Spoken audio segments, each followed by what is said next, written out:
That's all I can say. Being physically active, back to nature. Yes. Eating our healthy food from the land. Correct. These are the kind of things we should be advocating for. Correct. And yeah, our land has everything. Papua New Guinea has got everything that we tend to take for granted. So, our land, our seas are all packed with resources that we ourselves are mismanaging. So the quality of life of our people, the different geopolitical locations are affected. And that's one of the reasons why I keep on trying to advocate for proper morbidity, mortality analysis at each level of our system, so we can get the right evidence to do the right thing exactly where we are. That's basically been my passion, to try and do the right thing for the good of everyone, I guess. Yeah. Thank you, Dr. Malau. Just give me a few minutes and I will just, we are live on YouTube right now. I am going to share our link to my my LinkedIn page so people can join.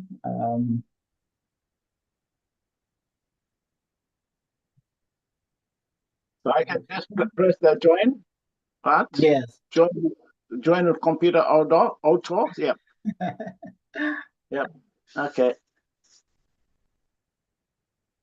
Let me just quickly do that, and I will say,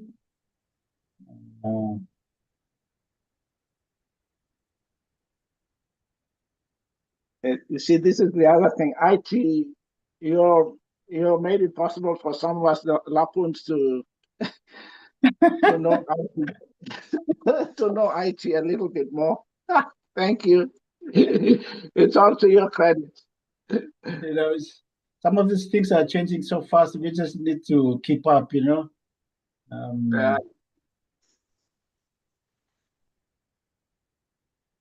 me see. I'm gonna post this live.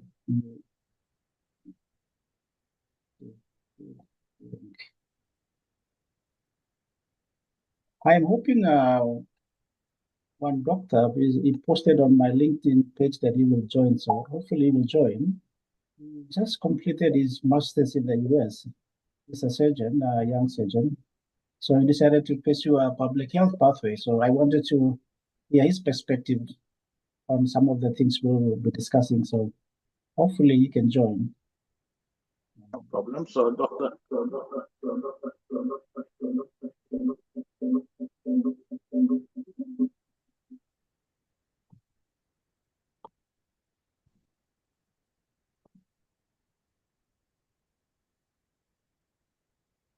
Okay, let's start our session for this afternoon. Dr. Malau, once again, thank you for taking the time out from your busy schedule to join us.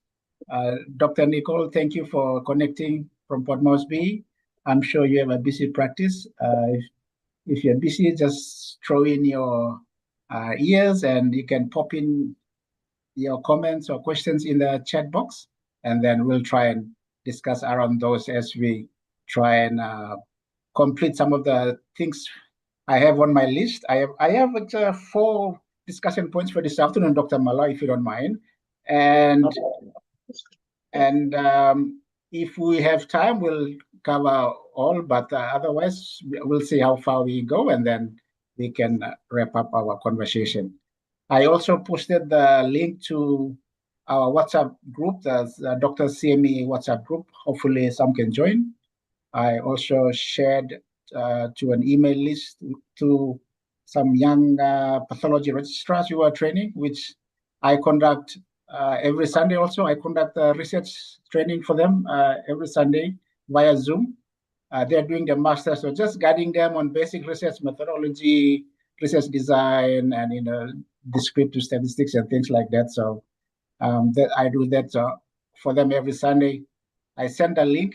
Hopefully, if they are not so busy, they can also be part of the conversation.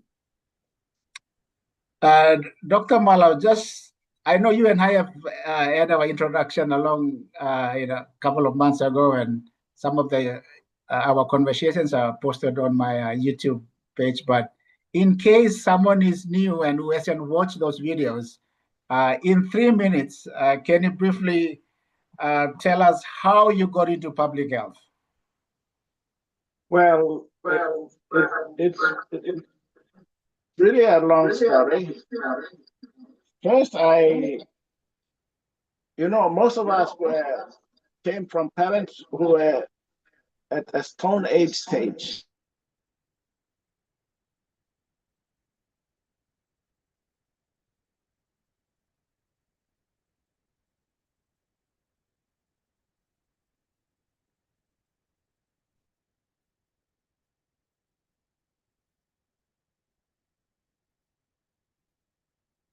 Doc, sorry, I think you are mute. If you can unmute your microphone.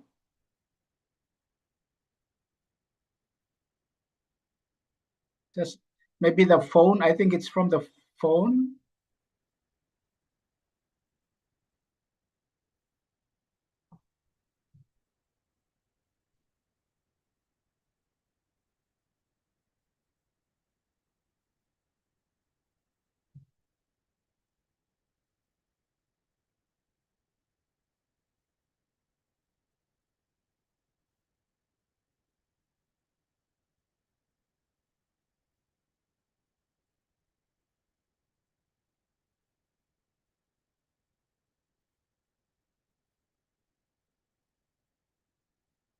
Something happened there. What happened?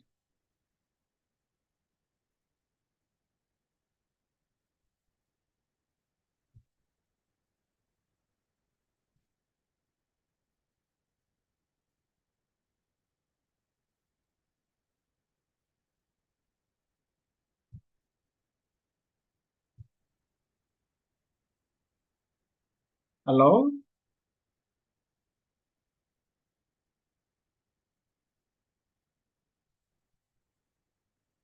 I think we lost Dr. Malau in the connectivity.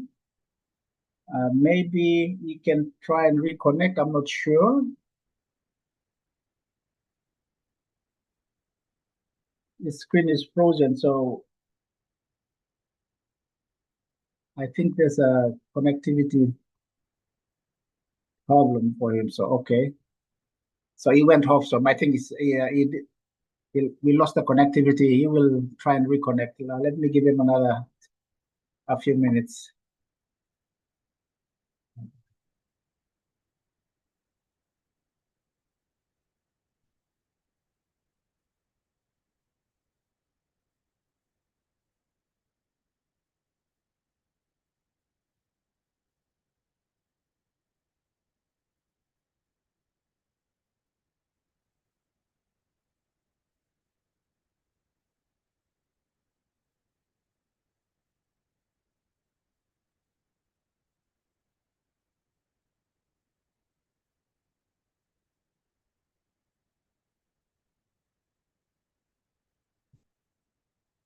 Okay, let me see.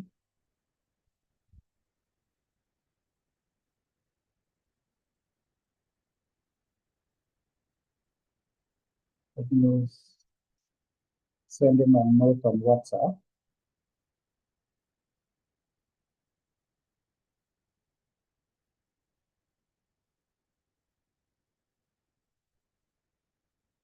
The internet connection is quite bad.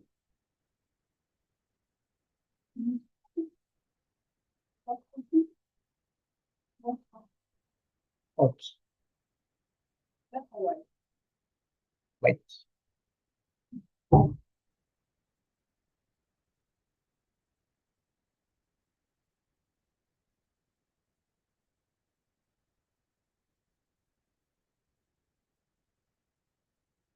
Sorry, Nicole. Dr. Malau lost us there. is probably connecting via mobile link. And if it's connecting from in a rural location, the signal may be weak. I think that's probably what happened.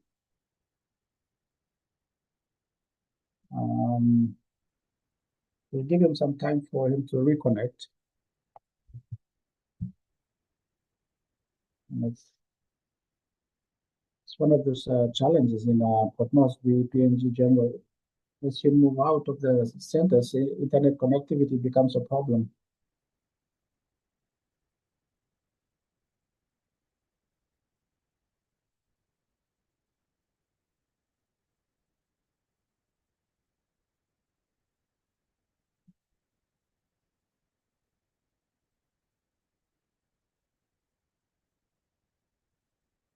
Okay, it's not that. I wonder what happened. Let me try and give him up. Hello?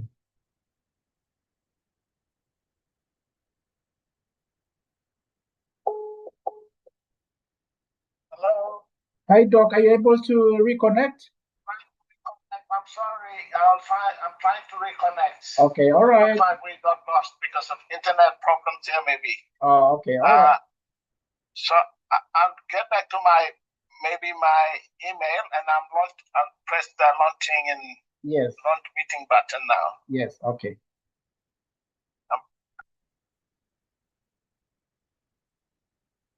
Okay, he's trying to reconnect using his email link.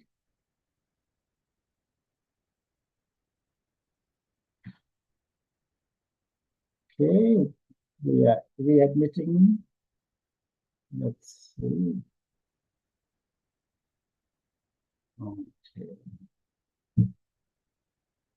Hello again.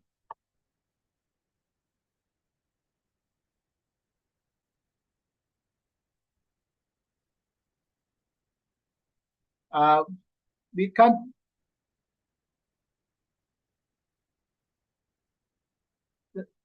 Yeah, check your earpiece. Maybe your earpiece. Yeah, it needs an earpiece with a small microphone.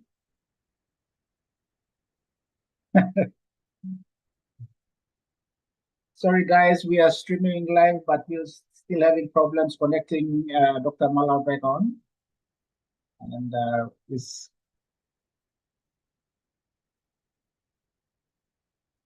let me send him a message and ask him to get maybe an earpiece and a mic. We need a ear.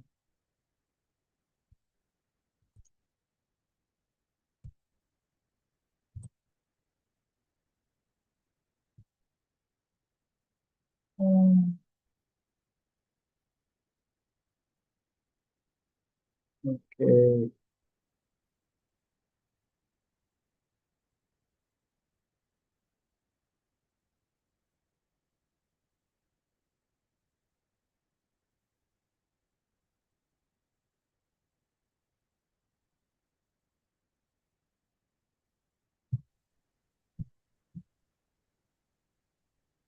Hello, test. Oh, okay. Hello, test. Test. Much better. I put the earpiece on, so. Okay, much better. Okay, but I can't see you. That's the problem now. We can see you very clearly. How come it's not showing on your laptop? Yes, it's on my. Maybe I launch. It's asking me to launch the meeting. Okay, launch it. I prompt to launch the meeting. Yes. Okay. Sorry. Now, can you hear me?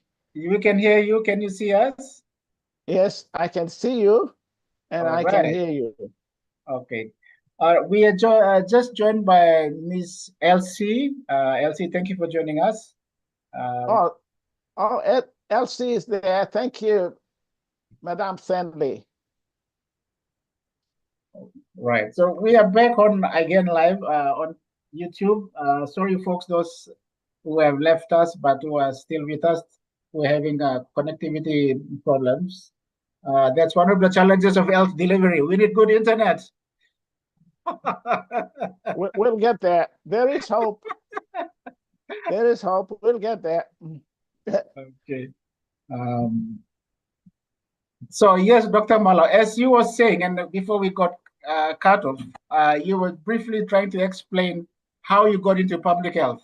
So if you can maybe Well, just first, maybe 2 minutes, yes. maybe I can just describe in once, from Stone Age to Space Age.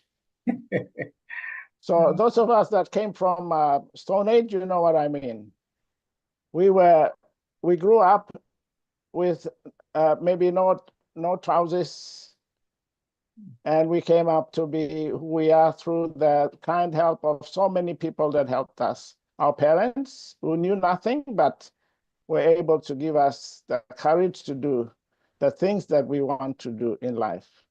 And so that's basically what I can say with regard to how I grew up. I was really fortunate to go through school, starting in Ambunti, in community school, went through Kerawat National High School, and then did my postgraduate in diploma in tropical medicine and hygiene in Bangkok, Mahidol Uni, and then did my public health at Harvard.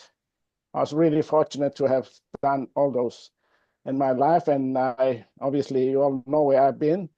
The top jobs I've had was Secretary for Health, worked at the Burnett Institute in Melbourne, went to East Timor, did all sorts of things there, and ended up as provincial administrator for the East Pacific Province. That provided me the basis for understanding health systems in a concrete way through governance systems of engagement right down to the local level government systems. So that's been my, I guess, summary for what I had tried to do for the good of all Papua New Guineans. Thank you. Let me pick up, maybe to kickstart our conversation, pick up from your connection to Harvard. And I know that you are a strong advocate for health as a human right. And for those working in a clinical service, it's sometimes very difficult to get a head around this concept of health as a human right. They may have a basic understanding, but it's probably a bit elusive that connecting human right as a health as a human right in public health perspective and systems perspective, and connecting to clinical service. Can you break it down as simple as you can? Thank you so much for that question, because it's really critical for all of us to understand that when you break down health and human rights cuts across the religious philosophies, cuts across everything, but focuses on every human being from conception to death. That's how I would describe it.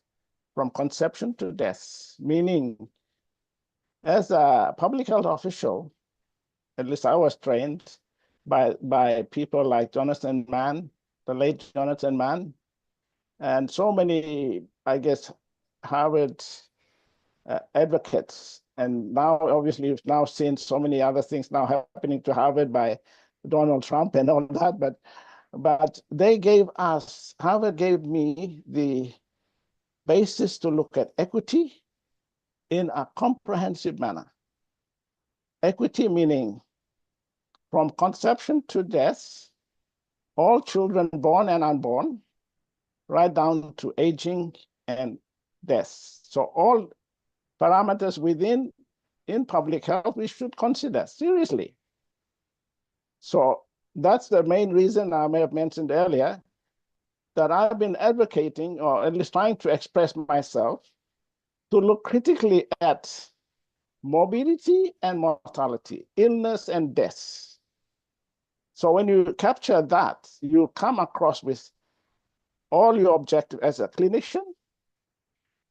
What do you, okay, clinician, you get trained in what I sometimes call differential diagnosis. And differential diagnosis skills gives you an awful lot about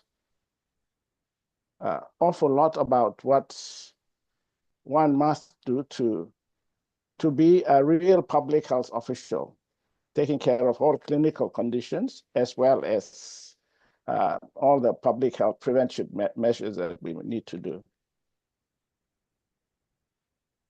You mentioned equity. Sometimes I get the feeling that people don't differentiate between equity and equality.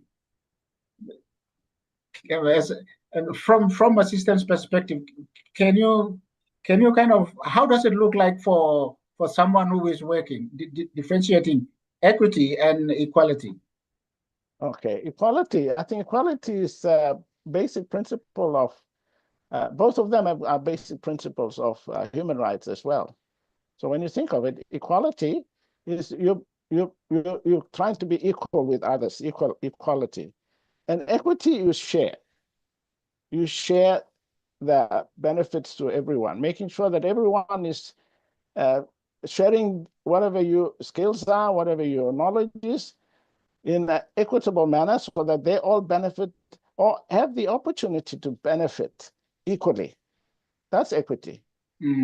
And equality is, how good can I be in equal sense? Right. Yeah. Right. Like, because sometimes in my conversation with some of my colleagues, when they are sometimes I see them describing equality, but they want to emphasize equity, but they are describing equality. So like I sometimes I get the feeling that, you know, when allocating resource, let's say for example, so Yes. I'll give an example. Yes. Let's say of all the provinces in PNG, Gulf is the least. If we were to rank provinces, right? Maybe I can say some provinces, and I don't want to single out Gulf province here, but and I think most public health doctors will agree. Gulf province seems to have a bottom rank of most of health indicators if you were to compare all other health systems in PNG. So I kind of think like equity is where those who need it most, in this case, Gulf province, should receive more, whereas those kind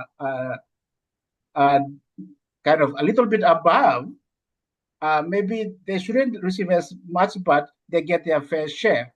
And then I get an argument that some of my colleagues would say, but we need to be equal. But equality is not the same as equity. When those who are weakest, we need to bring them up. Would that be a fair analysis? Yes, I think you're probably spot on there. So yeah, I think as we said earlier, equality appears to be more on a blatant, measurable indicators, whereas equity appears to be a slightly maybe human. Right, and you mentioned human rights. That's where maybe. That's right. Yeah, exactly. So it seems to be those things. One is more measurable, like blatant measure. You measure by the equality of things that happen in society or in individuals, amongst individuals, and equity appears to be across the right. Yeah, something to that effect. I think hopefully more professional guys can clearly define those terminologies better than us. But right. I think you have a feeling of one being more blatantly measurable by indicators, and the other being more broader in the sense right. of the way people feel, I guess. Yeah. Yes. I'm just going to maybe continue on that discussion point, and I just saw on one of our social media page, there was just completed a PHA maybe CEO summit of or report on, was it a performance review, or what was the meeting? What was it to look at health system function, or was it looking at health indicators? Yes, I think that also raises another very not serious, but very realistic thing, which been done now, I guess, with the acting secretary, and I think all the management folks at the National Department of Health were looking at the policy development for public health and the review of the 1973 Public Health Act. So I think in that light, I think what you're saying makes real good sense for all of us to start thinking about, getting all that understood properly by everyone, so that we can really, I think, push the agenda of equity and equality, as well as I think they're working on it. I think that's something very positive. I thank the current management of the National Department to be able to look at those issues critically as well. Maybe I just maybe move our conversation to and maybe I'll pick up a discussion point from the detection of polio 3 months ago, 2 months ago. In terms of health system wise, what does it mean for us? Okay, polio and all the re-emerging diseases and the new diseases that are taking shape. I think it's critical. For polio is a re-emerging disease. I think the serious things we need to ask for those re-emerging diseases is why have we not controlled them the way we should have, and start critical thinking about how learning lessons from the past and the current trends. Why have they done? Where, when, why things have happened, and critically making an analysis of that. Then we're able to. That's why it is really critical to understand the history of things. If you don't understand the history, then you're basically unable to focus on what you must do to do things better in the future. So that's why for polio, because it's a re-emerging disease, we need to be, critically making an analysis of the history of polio in our own backyard, globally, down to our own backyard. And then we're able to make sense of what we must do to prevent it. But if we don't look at a history and we think, oh, it's just a new disease, let's do it the way we want, then you might miss the point. So it's really critical to look at those things in a way that is practical, based on evidence, and we do the right thing. And maybe I'll continue with the infectious disease discussion here, and then the TB summit that has been just completed. I was reading through some comments in a social media post, and some senior doctor, he pointed out that external funding to control TB were meant to strengthen health systems, and not to maybe disease focus. Maybe if I can put it that way, maybe that's not the right word or right term, but and he was concerned that despite those years of good intent with funding, using TB as a disease to strengthen health systems, he is fearing that our health systems have not been strengthened. I mean, would that be a fair analysis from a senior doctor? Thank you so much for that question, because that's one of my passions. One of my passions has been to try and excite our young people to realize that, I think, looking back at history, which is what you're basically stating, we're now seeing the possible failures of the way we've done things, including myself as secretary between 2007 and 2011. What were the things done then? What were the things that were attempted to be done, and why they failed? And this is really critical, because unless we fully understand that, we cannot drive interventions that are practical and sustainable for the future. So that's why systems have failed. But one of the critical other things we need to ask ourselves, why systems have failed. And I've realized, and for some time, I've tried to advocate for looking at the way, say, for the aid delivery. Has aid been delivered properly to help strengthen systems? We need to think critically about that. And if need be, we need to do an audit of it, how aid has affected us. Aid is meant, for example, to strengthen capacity. There was a big capacity building service center funded by AusAid when I was just in position as Secretary for Health and just about to decide to get off the scene. And I got shortcut by only 4 years term as Secretary for Health. And there were many reasons behind that I can clearly state. I can state it now, but I leave it for the later situation, because many of those questions might be hurtful to people. And I'm prepared to say them out loud now, because I'm now a retired public servant.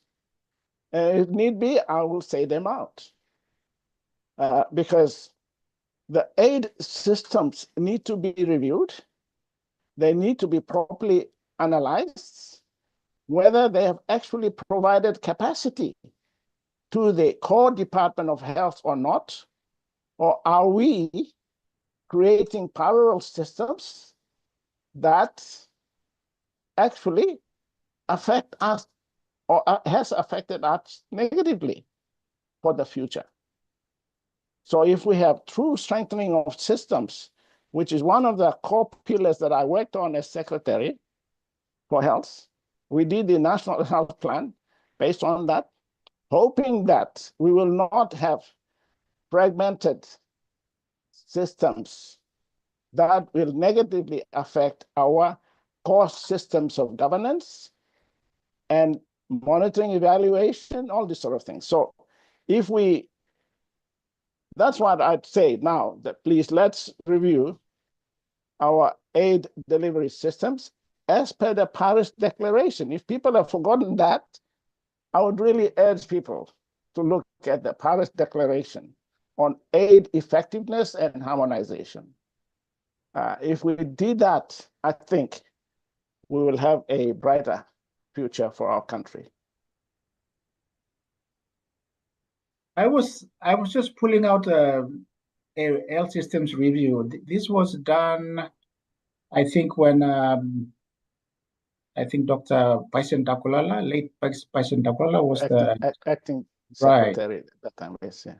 And I was reading through the report, and it's okay. And the report said 21% of total health expenditure, right, for PNG.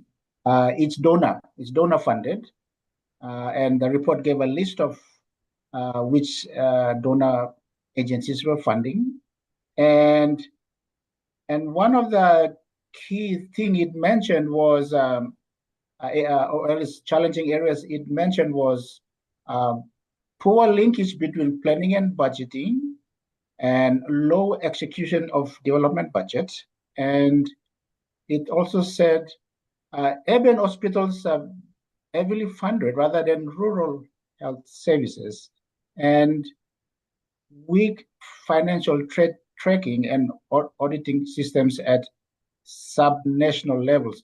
I wonder if things have changed. Dr. Malau, when you had with ECP PHA, what was your experience?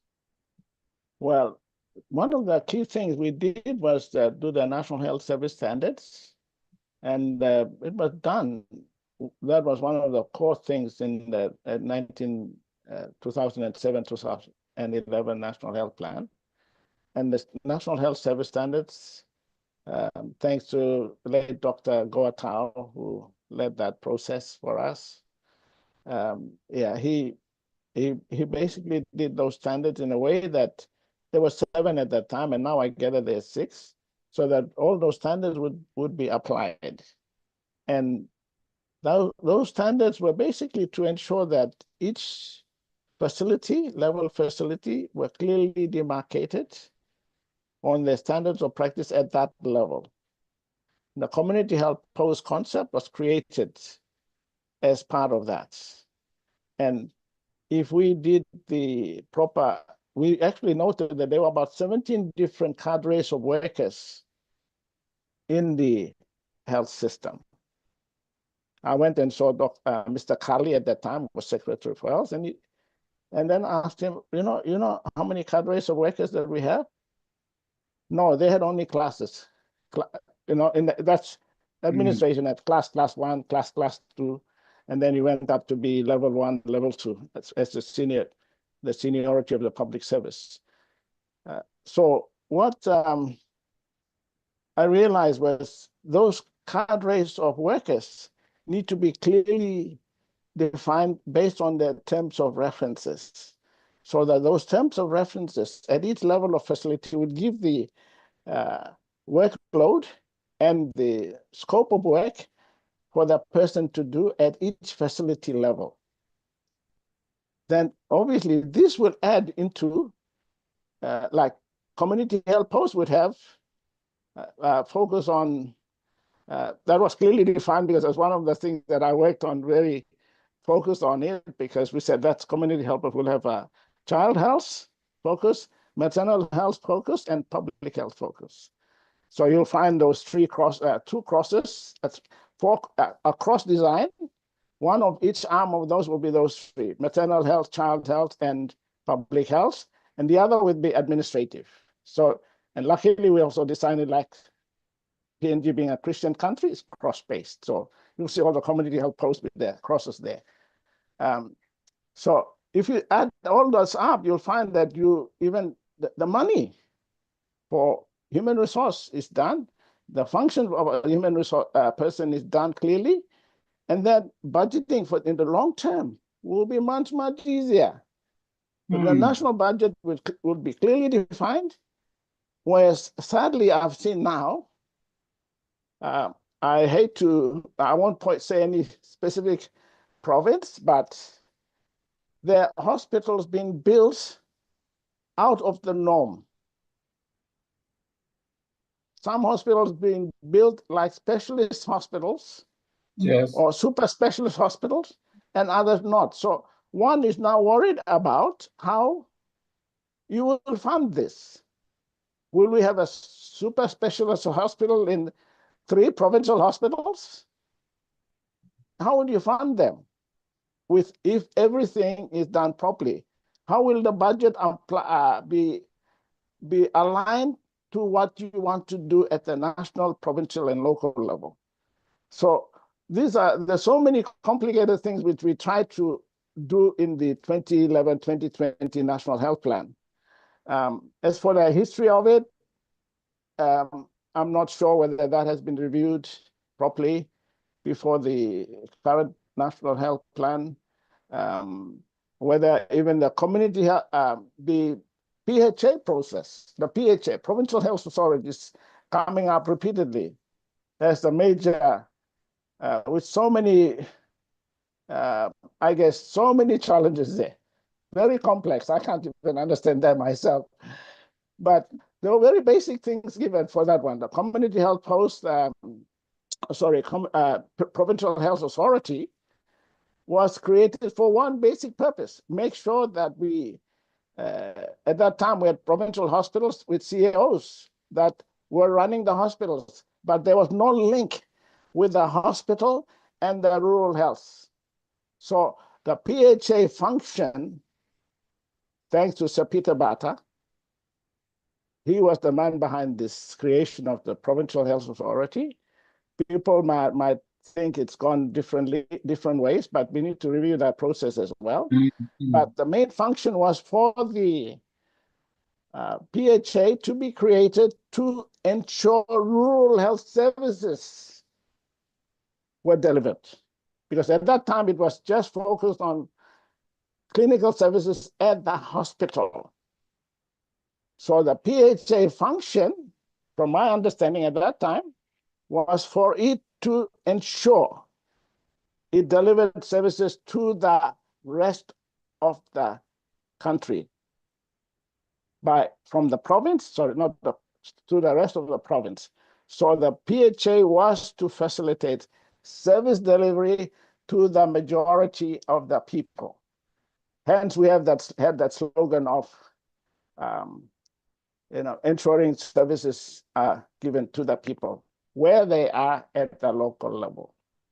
The community health post was also designed to do that. Right.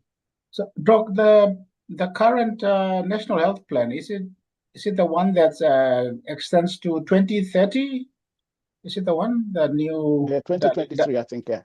Latest, I see. Okay. I need to get my hands on it. I think I have a draft, but I haven't get a final version, public copy of that. But yeah, thank you.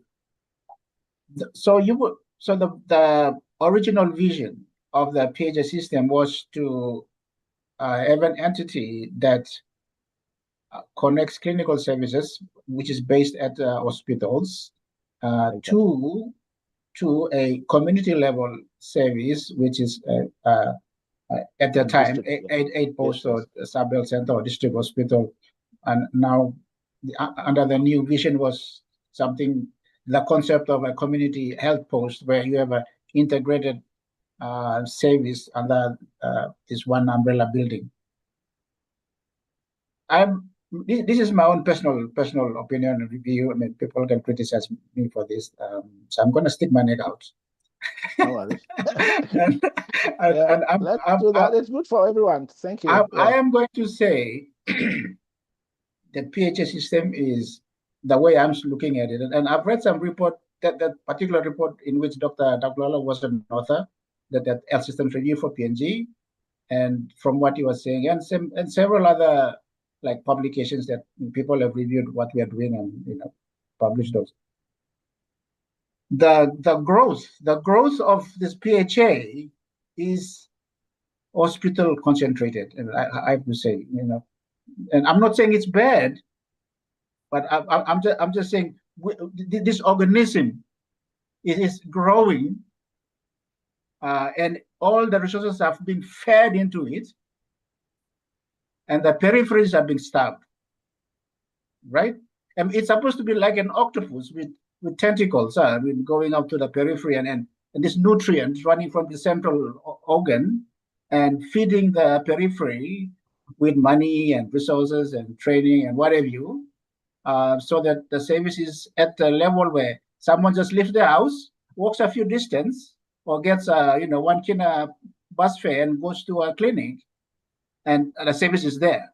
They don't have to get on a an 8-hour PMV ride to come to the hospital, and then even then hospital they have to stay a few days with one talks to get to outpatient clinic, and then be told that the doctor is busy. And meanwhile, back home in their village, where once upon a time a thriving aid post is like a shed.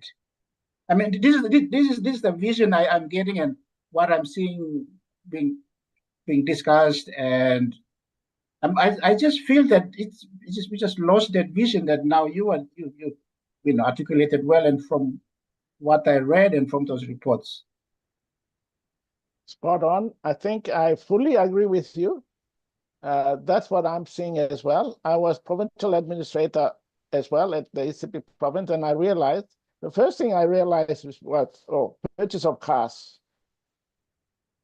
Purchase of cars the province was not is not accessible to cars.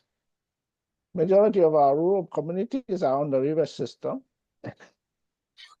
So why buy cars? So you have a mismatch.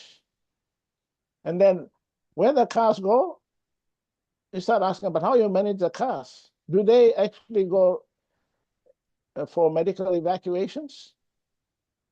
No, on the river we have planes. So Samaritan Aviation came by and they're now doing delivery.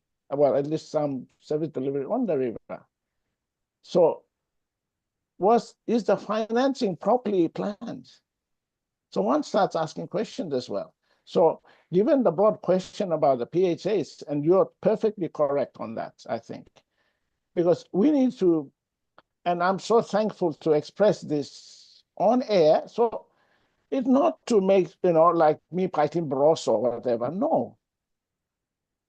And many people think that some of us who are just about dying now, but we still have got a common sense. So it's time, I think, I'm really thankful you're expressing this, because unless we really go to the root cause of issues that we're dealing with, we will not be able to correct our systems. So what you're saying is perfectly correct. So honestly speaking, I'm now seeing where the PHAs basically missed the boats.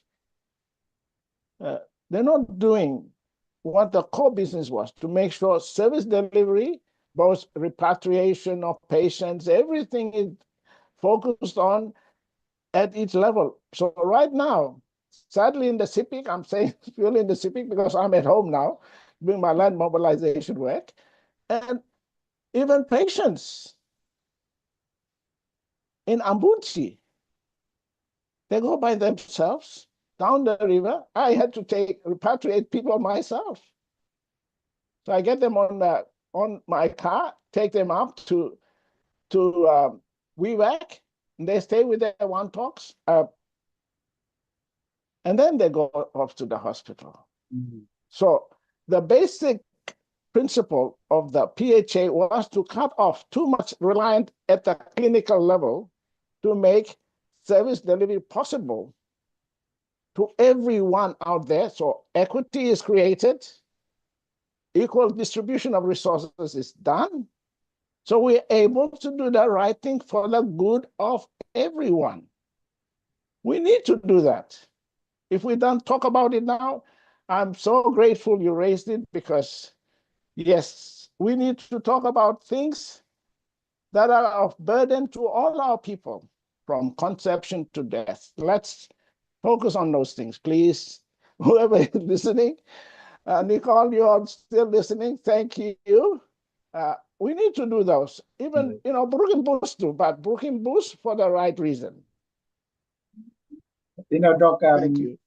You're mentioning like we move by river, and river is like a natural road for us, right? So we kind of plan our services and development with the terrain and geography and things like that in mind.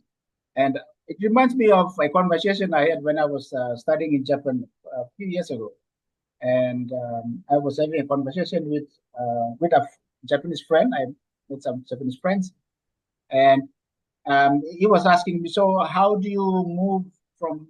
So I explained, okay, I'm from the interior. It's very mountainous, and I had to go to a hostel, away from my own home village to study high school and then to university.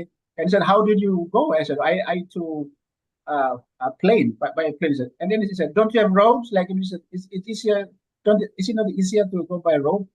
And I said, yeah, but it's the way I'm going, the road not connected. And then he asked, but I said, I understand Papua New Guinea has many islands, right? I said, yep. And he said, and he asked, so how do you get there? Because I told him my wife's from an island and I'm from the mainland.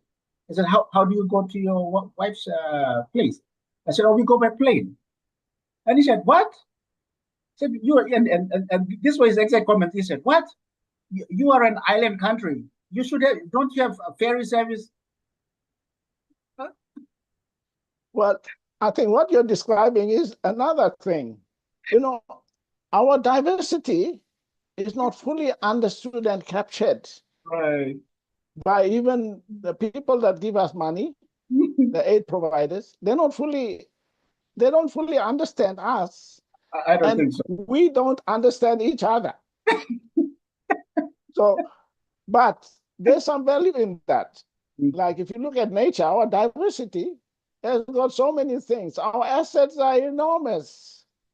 And it's those assets that we as human beings, I guess when AI comes into perspective, then we'll know what happened. But now we still have human brains. Let's use them carefully, properly. Thank you. Yeah, I, I, I had to. It was so difficult for me to explain. I said, "Look, come, let me go to the map, and let me show you. It's not a small island as you think it is." Right, well, Yeah, that was funny. Um, Let me maybe back to a maybe more serious note. Um, just in case you know, what is the?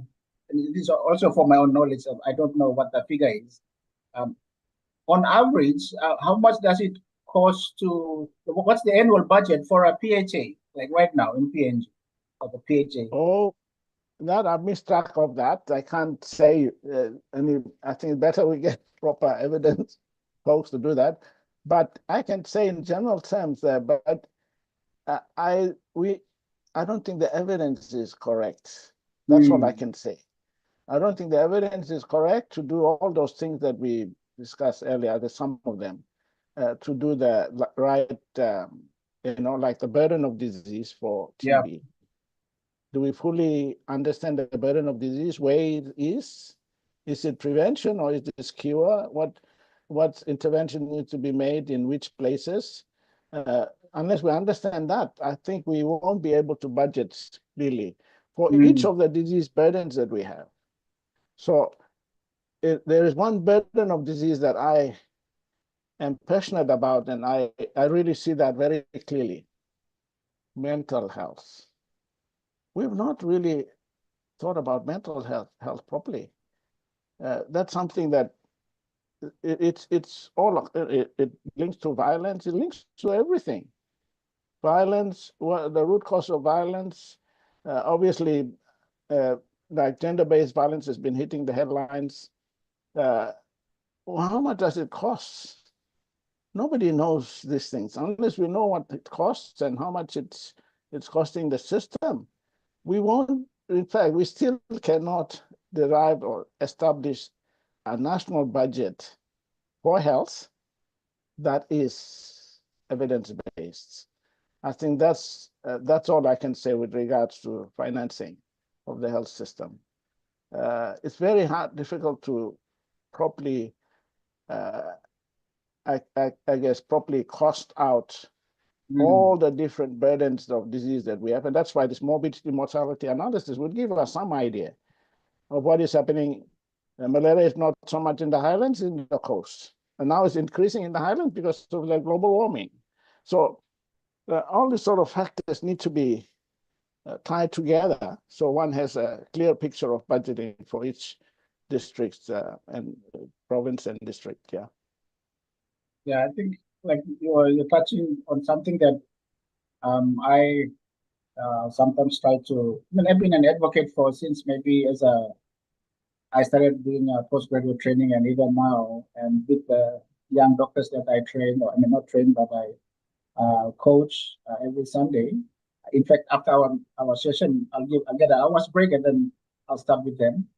And it's always to emphasize to them that like systems thinking, that you when you're trained, don't try not to focus on just tissue, the biopsy, and the biological systems of a human being, but you think of the systems that you are operating in.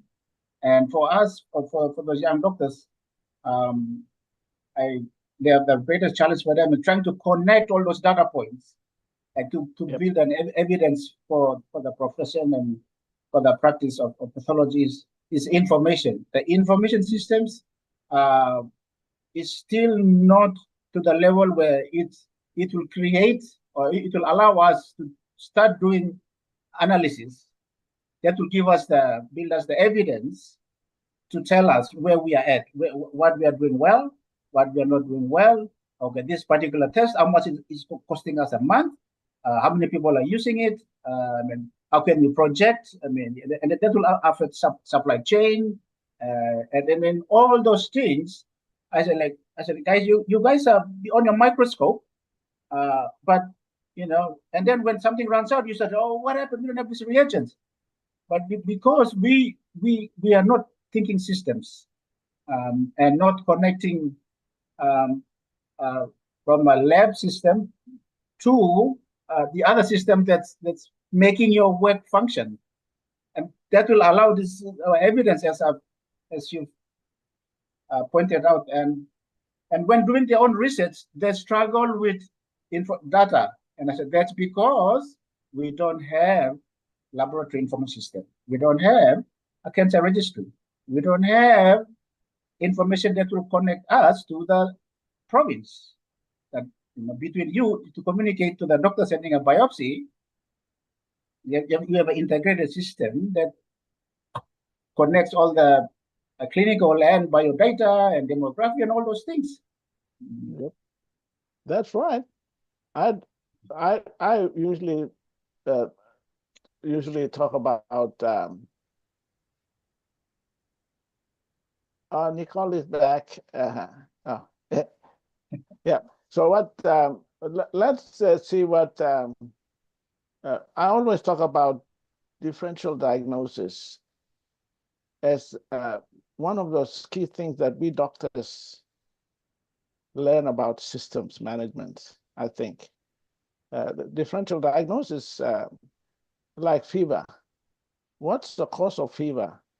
I think to me now, I realized that maybe that is the thing that also gave me some knowledge about understanding systems as well.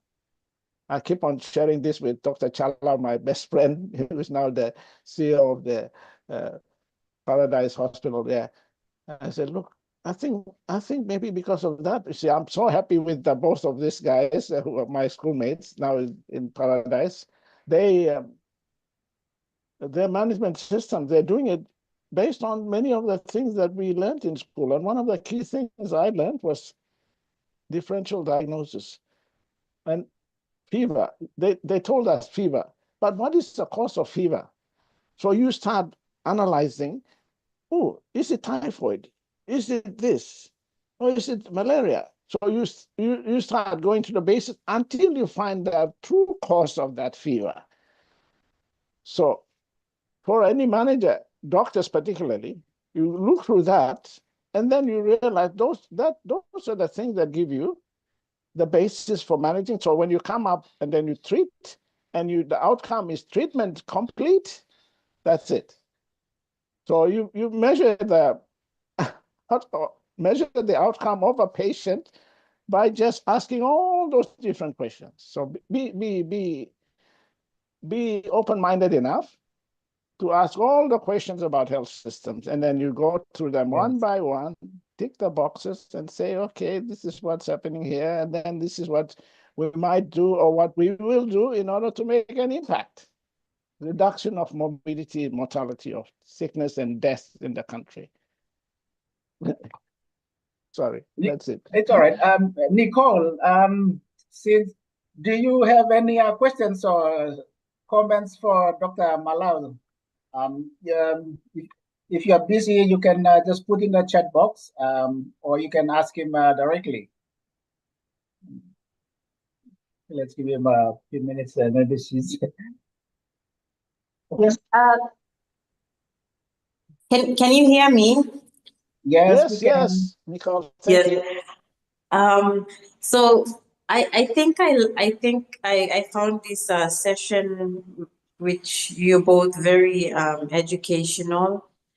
Getting your views regarding the especially with the current polio outbreak that's been that was announced last month. From where I am, the setting that I am working in a private hospital, there's not really much going on at the moment. But it's good to hear your views and get an idea of how we as physicians in the private sector can approach this. And also the point about health systems information, that's something that I find, I agree with Dr. Itaki, your views on this. I don't have any, I did have some questions, but when I do, I can inbox Dr. Itaki. I follow him on LinkedIn a lot, so I find his posts very educational. Thank you for that. Your sessions on YouTube, yes, they're very educational. I'm particularly interested in the your approach to research and all of that. So thank you for providing a platform for us young doctors to learn. Yes. Thank you, Dr. Nicole. Malau, sorry. Thank you. So I can make statements, Dr. Itaki? Yes, go ahead. Okay. Yeah. Thank you. Okay. Yes, thank you very much for that feedback. I think your notion of young doctors understanding what we're trying to do is really, really appreciated. So I thank you very much for that. Because we should have open-minded young doctors. If you say us telling that false things, you say it. Tell us. And many of us that want to try and advocate like Dr. Itaki is doing will be open-minded enough to be able to do those things. Regarding your polio outbreak issue, yes, polio again is like what we said earlier about it's a re-emerging disease. And it's really critical that we, look at every possibility of how, even our water supply systems and everything like that needs to be looked at really critically. So there's so many other factors why this could be re-emerging. So the sort of notion that I try to express in our dialogue is that, look, let's look at the root cause of why things are re-emerging. Why is polio re-emerging? Where is it coming? Where's the main concentrated areas? I know they've done fecal samples in different parts of the country, but it'll be really important and powerful for the provincial health authority system, since they have it, to look critically where they are, go out to the rural areas and see where the outbreak is taking place, where it's confirmed, not confirmed, and then basically do the preventive measures where they are to stop it, and not just focus on just vaccines only, but look at those very basic things that improve quality of life of individuals where they are, because after all, prevention is better than cure. So obviously vaccination is prevention, but we can maybe complementarily do those things together, comprehensively. Thank you, Nicole. And thank you again. Yes. Nicole. Private sector is an important part of PHAs. And I am seeing, I think particularly NCD PHA is signing MOUs with certain private healthcare providers in Port Moresby, which is good. So they can work together and share resource or share data or whatever that the MOU underpins. They can work together. And I think especially, and this is from my experience, extractive industries who provide health services to sometimes very remote parts of PNG. And I'll share you an experience. And Dr. Malau, you would know exactly why I'm talking about that. Because when I call those places the names, you would know. I was medical officer for Frida exploration project a couple of years ago, maybe 2010 or 2011. Okay. And the company had a public health, like a community health program. It was more towards social licensing kind of activities. So we used to go by chopper to places like Oksapmin and okay. Those border of east and west and Okteri, those regions. So chopper would go and drop us, would conduct a clinic, pick us up next day, and my job was to plan those clinics and plan the nurses and HEOs and medicine and vaccine and all of those things. So we would go. I'll do my clinic. They would do their clinic, and take our lunches with us. And then afternoon before the rain comes, because it rained every day. So before the cloud sets in, we had to fly out, or else we would be sleeping in the village. And during those the time, there was a potential cholera outbreak at Iniok, in the Iniok village, and and then so we had to stop the production, and provincial health authorities and Ampunti cholera rapid response with 3 gentlemen. Company flew them out to and me together to do some rapid assessment. We had to go around each village, do stool sampling. We kind of radioed the villages councillors. If someone had symptoms, don't throw away the feces. Keep it in a bucket, and we want to come and see and test and validate. So for each village, that's what we did. We flew around, checked those, and I had a rapid test toolkit, and I would test the stool sample in the bucket, get a history from the patient. I was basically doing a line listing for outbreak investigation, and then we'll check out their common pit latrines, and then go and test the pit latrines. It was hard work, I tell you guys. And then after that, I would go and okay, I need to get my head around before I have my dinner. But yeah, and from that experience, and back to Nicole's comments, I think when that's one of those private health providers or other sectors that can be good partners, like PHA can leverage it properly, that and maybe guided by our health plan and those things that we discussed earlier. Yeah, so that's a story I wanted to share that may resonate with Nico. Yes, thank you. That sounds like I mean, there are so many other topics we can get on maybe later times, but one thing that also comes out is the private sector involvement, and what you just mentioned.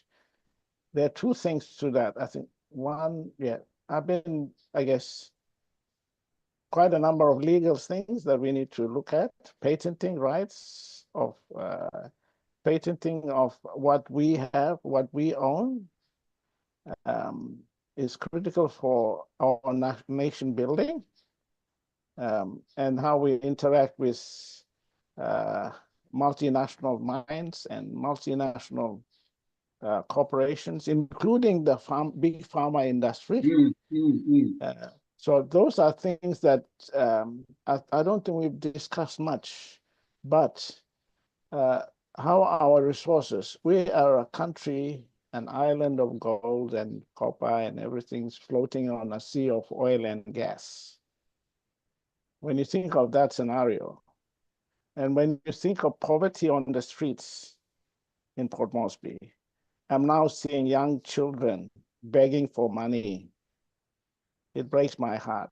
I mean, as obviously a public health man, and someone has gone through this process of being inculcated into the Western society too. There are some things that Western society can be harmful to us as well. So we need to be conscious of those, how we make decisions, how we advise our political leaders as to what they must do to negotiate better for us, for Papua New Guinea as a whole. It's really critical, because the big pharma, obviously they come, the drug supply systems, we're not monitoring well. It's really one of those challenges that we have at the big scale. This is a big national issue. I think I've not seen it being captured, because even all the things that we purchase, what type of food are we purchasing in our source now? Do we monitor the simple noodle that's coming in from many of the Asian countries? Rice is becoming different types now, different types of rice. Have we done quality assurance of them? In the old days, we used to have health inspectors. What roles do they have now? Because we're not actually assessing, not managing our quality of things that come in.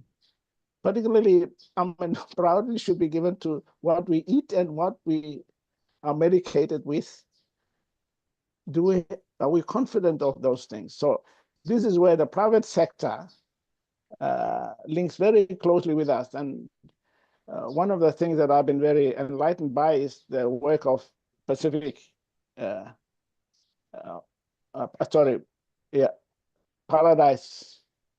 Paradise Hospital, work of those two colleagues of mine that they're doing to look at quality service to their people from a private sector perspective. I think that's something that we can all look at and see what they're doing to try and link with the private public hospitals, so they can, I think they're open-minded enough to link for a private-public partnership with Dr. Robin Sios and Dr. Chalau.